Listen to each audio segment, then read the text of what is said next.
Whether you're in the middle of the off-season or already training up for your next big event, there are some practical things you can be doing right now to improve your fueling and hydration strategy. I'm going to run through 4 things you can be doing in training to ensure that you're getting enough carbohydrate, fluid and sodium to perform at your best. Step 1. For this one, you don't even need to get off the sofa. You just need to pick up your phone, go to precisionfuelandhydration.com and take the free online fuel and hydration planner. That will give you the numbers of carbohydrate, fluid and sodium that you need to hit in your race to perform at your best. Step 2, we are going to get off the sofa for this one because we've got to go and measure your sweat rate.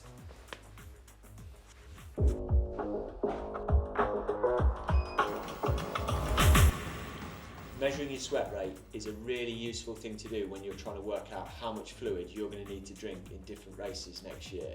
It's actually quite straightforward as well. All you need is a trusty set of scales and you weigh yourself, preferably naked, before you go out training, and when you come back, the majority of the difference in weight that you've lost will be fluid.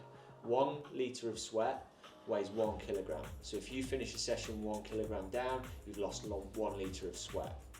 We've got a guide on our Knowledge Hub of the website and a downloadable spreadsheet that breaks down the entire process in detail so that you can do it a number of times, both biking and running, so you can start to quantify your sweat rate and get a much better handle on how much fluid you're going to need to replace. Step 3 is to understand how salty your sweat is. Once you've measured your sweat rate and figured how much volume of fluid you're going to be losing, the next thing to move on to is looking at how much salt or sodium you lose in your sweat. This is something that's very individual. Some people lose tiny amounts of sodium, some people lose a lot. These people are generally referred to as salty sweaters. And to figure out if you're a salty sweater and therefore need to replace more sodium electrolytes when you're racing, the gold standard way to do it is to have a sweat test. We have a fantastic network of sweat test centres all around the globe. But don't worry, if you can't get to one and get a proper test done, there are some common signs and symptoms you can look out for that will tell you if you're likely to be a salty sweater or not, and therefore whether you're going to benefit from taking extra sodium with the fluids that you drink. Signs to look out for that might tell you if you're a salty sweater are things like, does your sweat really sting when it goes in your eyes? Do you see salt residue marks on your kit, on your hat, after you've been racing and training in the heat? Also, after racing and training in the heat, do you sometimes get head rushes, indication of low blood pressure, which means you might be losing a lot of salt and fluid from your body? Muscle cramps are another potential red flag. A lot of people who get muscle cramps are those that sweat more or lose a lot more salt. And finally, of course, if you crave salty foods either during or after big training sessions and races, these are signs that your body's crying out for more salt and you might benefit from more sodium in your drinks. Step 4 is about training your gut to take in more carbohydrates.